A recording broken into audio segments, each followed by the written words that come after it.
Deus está procurando construtores. Deus está procurando trabalhadores em espírito e em verdade. Deus está procurando adoradores. Se formos adoradores, seremos trabalhadores. E se seremos trabalhadores, nós vamos construir o reino de Deus em qualquer lugar que nós estivermos, em qualquer situação que nós estivermos passando. Deus vai nos usar para construir e alargar o seu reino. Amém? Em nome de Jesus, essa seria a minha primeira palavra. Por quê? Eu queria falar um pouco sobre construção. Como é que está a construção das nossas vidas? O quanto já construímos? Você que já tem 10 anos, vamos dizer, junto com Jesus, 20 anos, 30 anos, 40 anos andando com Jesus, o quanto você já construiu na sua vida? Quantas construções você fez? Imagine só quantas portas você já reconstruiu na vida de outras pessoas.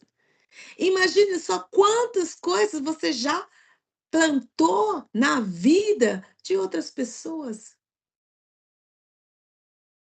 Quantas coisas boas você já fez. Imagine se Deus viesse agora, nesse momento, e chamasse uma lista do que a gente já fizemos. O que estaria lá? O que estaria já escrito nessa lista? O que seria já, o que que Deus iria falar, o que nós já fizemos? Porque às vezes nós estamos construindo alguma coisa muito grande, mas a gente não consegue ver. Às vezes, por causa de toda, às vezes, situações das nossas vidas, tribulações, vamos se dizer, das nossas vidas, nós não conseguimos ver o que já construímos, o que estamos fazendo na vida de um, na vida do vizinho, na vida de alguém que está ao nosso redor. Como é que estamos nos comportando na construção? Estamos sendo fiel na construção? Ou já deixamos, às vezes, construções para lá porque achamos que essa construção não ia dar certo? Ou porque a gente já desistiu, porque não conseguimos já ver de antemão o resultado dessa construção? Deus está procurando trabalhadores confiantes, que têm fé e que não desista do que Deus botou nas suas mãos. Amém? E por isso eu queria falar do grande construtor, que eu vou te dizer uma coisa, Deus colocou isso no coração dele para ele começar a construir. E nós vamos falar sobre Neemias. Essa palavra que me chamou a atenção foi a construção, os voluntários que Neemias procurou para levantar os muros de Jerusalém, para fazer uma coisa nova em Jerusalém. E aí a gente vai lendo lá, vamos aqui, vamos ler. Interessante que quando nessa construção não faltou nada. Todo mundo lê maravilhosamente o Salmo 23, que não, que tudo vai acontecer na sua vida e que não vai faltar nada. Realmente, não vai faltar nada. Não vai faltar o perseguidor, não vai faltar o invejoso, não vai faltar aquele que vai te dar uns empurrão para frente, não vai faltar aquele que é a lixa, que vai nos lixar. Não vai faltar as alegrias, não vai faltar as vitórias que Deus já nos deu, não vai faltar nada. Vai ter tudo dentro quando estamos começando a construir alguma coisa. Eu queria que nós trouxéssemos a lembrança o que já construímos e o que que a gente ainda está construindo. Como é que está a sua vida espiritual? Como é que está? Já largou as tendas? Já fortalecer as tuas estacas, para que o que estiver para vir possa alargar para frente, para trás, para o lado do esquerdo, para o lado direito, e você poder botar muito mais pessoas dentro das tuas tendas. Amém? Aleluia! E a gente vai ler aqui um pouquinho sobre a construção do muro, né? Assim, eu queria ler aqui o verso Neemias 4, 6, verso 6. Assim, reconstruímos a muralha, e toda a muralha foi acabada até a metade da sua altura, porque o povo tinha ânimo para trabalhar.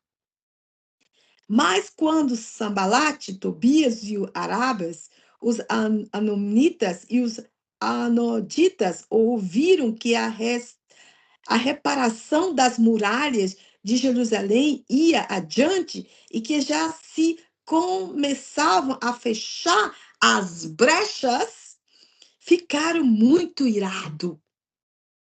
Todos se ajuntaram de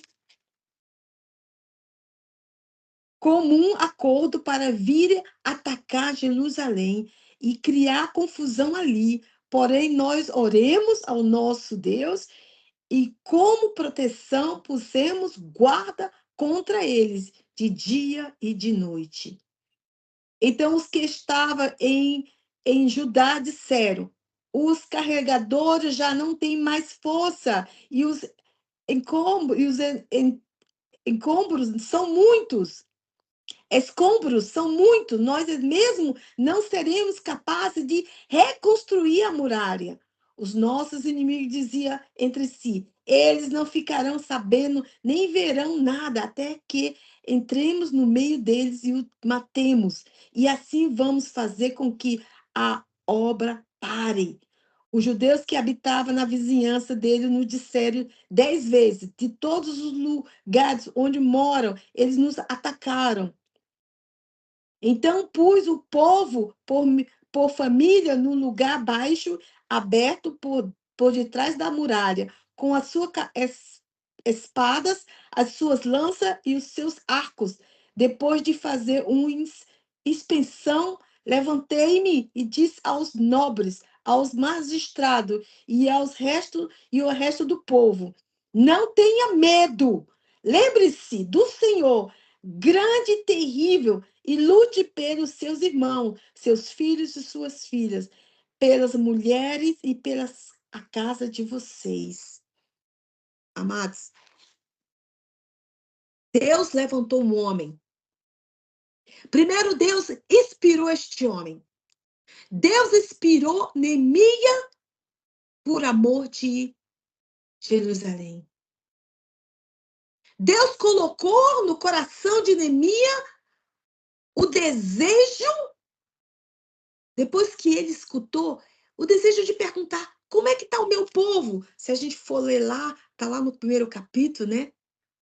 Que Neemias, ele teve o desejo de saber como é que estava Jerusalém, de saber o que estava acontecendo lá. E, de repente, ele escutou o que aconteceu.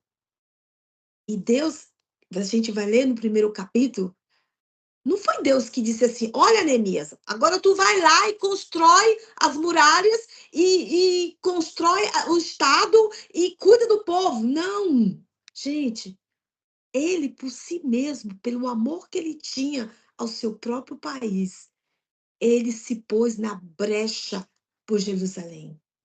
Ele se pôs na brecha por desejo de construção. Ele jejuou. Quando a gente vai lembrando assim, lendo assim a palavra, a gente vai vendo assim que muitos Deus chamou. Deus chamou Abraão, Deus chamou Moisés, Deus chamou Davi, Deus chamou juízes, Deus chamou Josué, Deus foi chamando. Mas, se você lê Neemias, não está escrito que Deus chamou Neemias. Mas Neemias estava querendo ser um construtor de um novo para Deus. Neemias se botou na brecha e disse: eu desejo ser um construtor e fechar as brechas do que está e levantar as muralhas que estava destruída em Jerusalém. E nós sabemos de toda a história de Neemias, mas eu queria enfatizar o que Neemias botou isso no seu coração. E o que foi que Deus botou no teu coração? O que foi que Deus colocou e que você tem a vontade de fazer? Você tem um sonho no teu coração. Você tem um sonho e você não sabe como resolver, como agir nesse sonho. Mas se você jejumar, se você orar, se você botar perante a Deus esse desejo que está no teu coração de construir a construção de alguma coisa, Deus vai te ajudar. Deus vai amolecer os corações das pessoas ao teu favor, para que tu venha fazer a sua vontade. E Neemias, ele entregou a sua vida e disse assim: eu quero fazer isso. Interessante que você, quando você vai lendo a história de Neemias, é que ele não contou quando ele conseguiu tudo o que ele precisava. Deus entregou o coração do rei na mão de Neemias. Olha, até aquele teu inimigo, Deus pode entregar o coração dele nas tuas mãos, para que ele possa fazer ao teu favor o que é necessário e o que tu precisa. As pessoas pensam que elas têm que ficar pedindo alguma coisa. Você não precisa pedir nada a ninguém. Se tu tem um Deus, se tu tem intimidade com Jesus, se tu sabe quem tu és em Cristo, como Neemias sabia quem ele era. Sabe o que foi que Neemias fez? Ele saiu de madrugada, sentado no seu jumentinho, e ele olhou toda como é que estava toda a muralha, tudo que estava destruído. Interessante que ele não falou isso para ninguém. Ele não contou o que estava dentro do seu coração na hora errada. Ele não foi desesperadamente procurar ajuda. Ele não se pôs lá no meio do povo de Jerusalém e disse: agora eu estou aqui, agora eu vou fazer e vou acontecer, e Deus me chamou, e olha como eu tenho, o que eu tenho, e olha o poder que eu tenho, como eu sei falar muito bem e pregar muito bem, e se oferecendo. Não, não, não. Ele levou o negócio a sério. E a conversa que ele tinha era só com Deus e ele. Primeiro era só Deus e ele. Aqueles jumentinhos têm um símbolo. Alguém estava sentado naquele jumentinho, estava andando com ele. Alguém estava fazendo alguma coisa com Neemias, olhando aquela muralha. Se Deus te deu alguma coisa na mão, primeiro combina com Deus. Primeiro, você entrega as coisas das mãos de Deus. Primeiro, pergunte a Deus como é que você vai fazer essa construção. Primeiro, pergunte a Deus como é que você vai receber tudo que você precisa para essa construção.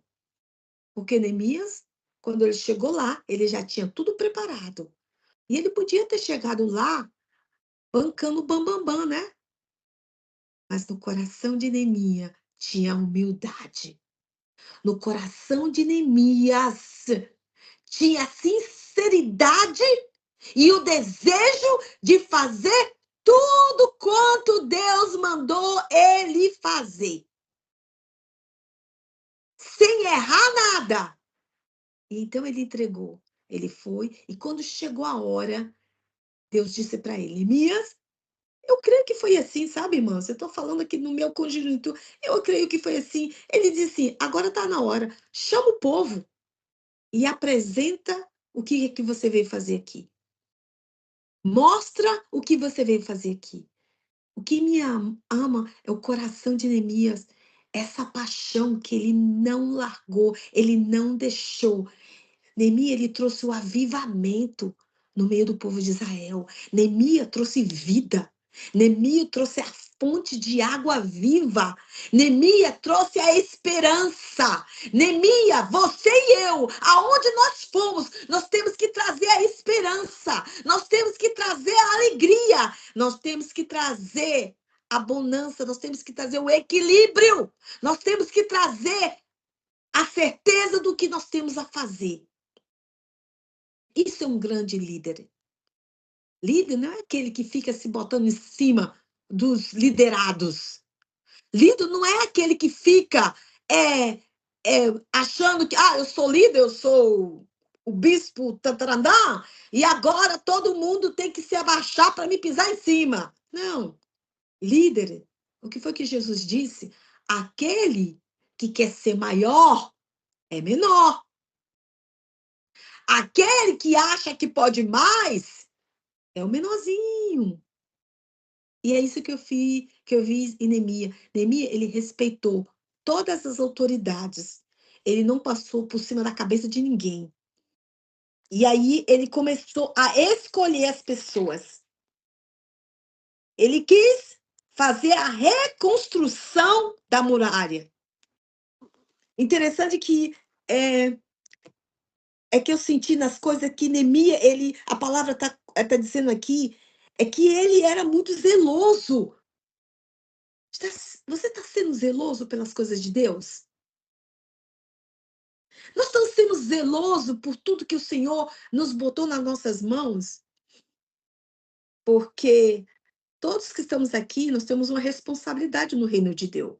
Você querendo ou não, eu querendo ou não, eu e você temos uma responsabilidade no reino de Deus, sim.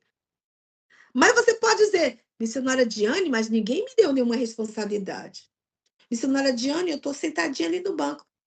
Mas você perguntou a Deus que responsabilidade você tem para fazer, mesmo que os outros não vejam? A primeira responsabilidade que você tem a fazer, que é da parte de Deus, é orar. A primeira coisa que você tem a fazer é dar amor às pessoas que precisam de amor. A primeira coisa que você tem responsabilidade é ter o caráter de Cristo, o fruto do Espírito Santo. Essa é a nossa responsabilidade. Deus não vai botar a gente em posições grandes se nós não conseguimos nem fazer as coisas mais natural do reino de Deus, que é amar as pessoas. Deus não vai poder dar nada nas nossas mãos, grandes coisas, se nós mesmos, com as pequenininhas, as simples de todos os dias, nós não conseguimos resolver. Por que eu estou dizendo isso, gente? Ontem me aconteceu uma coisa, eu me aborreci no trabalho, eu fiquei com aborrecida e eu falei palavras, não, eu não briguei, mas falei alto. Falei assim, descontroladamente. E isso ali, gente, isso foi errado. Não pelo que eu falei, eu não falei o que não era verdade, mas a altitude de voz foi muito alta. E isso estava errado. E o Espírito Santo, quando eu vim para casa, ele disse: você vai ter que ir lá e pedir perdão. Você vai pedir se desculpar pela altura de como você falou. E a minha carne não queria. Você sabia que nós temos que estar lutando todo dia contra o nosso orgulho, que está assim, ó, entraçado dentro da nossa DNA? Nós temos que estar lutando contra o nosso orgulho, contra a nossa carne, que ela não quer perdoar. Não é que ela não quer se desculpar. É uma afronta para a nossa carne querer se desculpar com alguém. Mesmo que ela não tenha razão e não merece. Mas essa é a obrigação do crente. Porque eu disse assim, Senhor, eu não quero ir lá, não. Eu não quero me desculpar, não. Mas ele disse, você vai sim. Porque se você não for, você está abrindo brecha para Satanás. E se ele vir aqui, ele já veio aqui te te condenando. Ele já veio aqui, como se te acusando como te comportasse. E não esquece que essa pessoa que você gritou, ela sabe que você é cristã. Ela sabe quem é você. Ela te conhece. É melhor você ir, não é não? A minha carne não queria de jeito nenhum. Mas hoje o Senhor me deu a oportunidade. É isso que faz o Senhor. Ele nos dá oportunidade de consertar os erros que nós fazemos, as coisas erradas que nós fazemos. E se você tiver um coração humilde, você vai fazer o negócio certo. E não vai ter ninguém aí para te contar, não. É você e Deus. E lá foi eu. Encontrei a irmãzinha e disse assim: Olha, Fulana, eu quero te pedir perdão porque eu levantei a minha voz para você. É sincero, eu não estou falando de boca para fora. Eu quero te pedir perdão, porque eu fui muito alta contigo. A minha carne não queria, mas no mundo espiritual eu botei um sinal que Satanás não tem poder sobre a minha vontade, sobre as minhas emoções. E se Deus disse que é para fazer, vamos fazer o que é para fazer. Sem pensar muito. Se Deus te der ainda a oportunidade de tu no outro dia fazer isso, mas faça. Não demore muito. Assim que você vê a pessoa, vai lá e pede perdão, pede desculpas. Não dê trela, não abre brecha para Satanás na tua vida espiritual, porque se você começar, é igual a tapete, sabe? Irmão Glauber, levanta o tapete e joga sujeira. Ah, passou. Passou nada. Passou nada, irmão Glauber, não passou nada. Eu posso contar outro testemunho lá no trabalho. O meu chefe me disse assim: Diane, você fez assim, assim, assim? Ele me perguntou 2 vezes. Eu fiz. Aí, no fim foi nada. O Espírito Santo chamou assim, rapidinho, assim, do lado, assim, você disse que fez, mas eu estava lá e não vi você fazendo isso, não. Você fez? E eu disse, não, o Espírito Santo, eu não fiz, não. Pois é, você não fez, não? Pois agora você vai lá no seu chefe e vai dizer que você não fez. Ah, não, eu não. Ó, Espírito Santo, não dá para me dizer se me perdoe aqui e deixar para lá. Eu disse, não, porque se você fizer isso, você está dando crédito para o teu acusador. Lá vou eu, 15 minutos depois, ligar para o chefe e dizer, chefe, você sabe, o senhor me fez aquela pergunta e me perguntou se eu fiz assim, assim, assim. Eu preciso te dizer que eu não fiz assim, assim. Ai, ai, a minha carne. Sabe por quê? Porque o inimigo estava dizendo assim: se tu for lá, ele vai dizer que você é doida. Você não vai lá, não, né? Você não vai dizer, não, você não vai desmentir o que você já disse, né? Deixa do jeito que tá. Não, não, não, não pode deixar. Se o Espírito Santo falar com você, não deixe do jeito que tá. Volte atrás. Volte atrás. É melhor para mim e para você. É melhor que você limpe a sua consciência, porque o importante não é como é que você vai ficar na frente daquela pessoa. O importante é como é que você vai ficar na frente de Deus. Entendeu? O importante é como a gente está na frente de Deus quando Ele falar com a gente e Ele dizer na nossa cara que nós erramos e nós temos que consertar. Deus está procurando construtores. Construtores que está construindo em si próprio coisas boas e tirando as coisas ruins, tirando os monturos, tirando as, os, tudo que estava destruído, porque eu e vocês, nós somos essa Jerusalém que está sendo construída. Um dia, as nossas portas estavam arrasadas, as muralhas estavam destruídas, E o inimigo entrava e saía como ele queria, não era verdade? Vocês lembram, não? Eu lembro.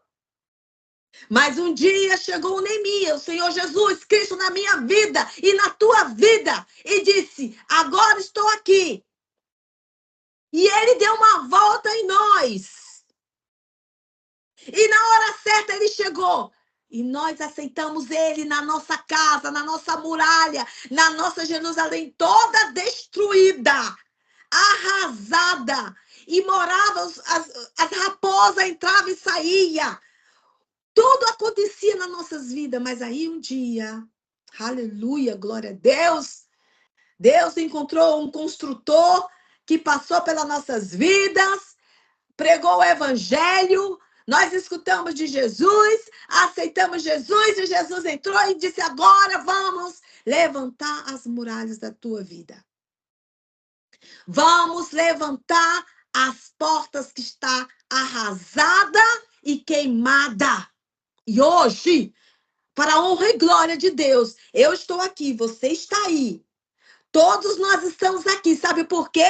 Porque Deus, Jesus Cristo, levantou as 12 portas da nossa Jerusalém, levantou as muralhas em 52 dias, botou exército de anjos ao nosso redor da nossa vida, e disse aos anjos: 1000 cairão ao seu lado, 10.000 à sua direita, e você não será atingido.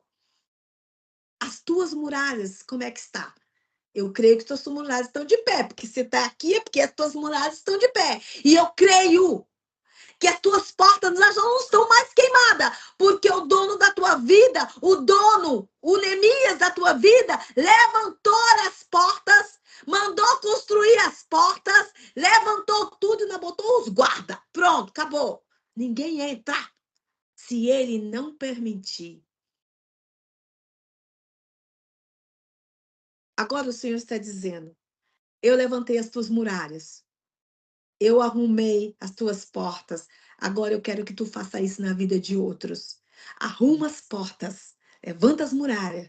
Ajuda. Seja o Neemias nas mãos de Jesus. Ele está procurando voluntários, construtores de vida. Ele está procurando homens e mulheres dedicados à sua obra. Ele vai ser o melhor pagador, mas ele nem precisa pagar, porque o que ele já fez na nossa vida, ele já pagou tudo com o seu sangue. Glória a Jesus Cristo de Nazaré. Amém? Amém? E amém.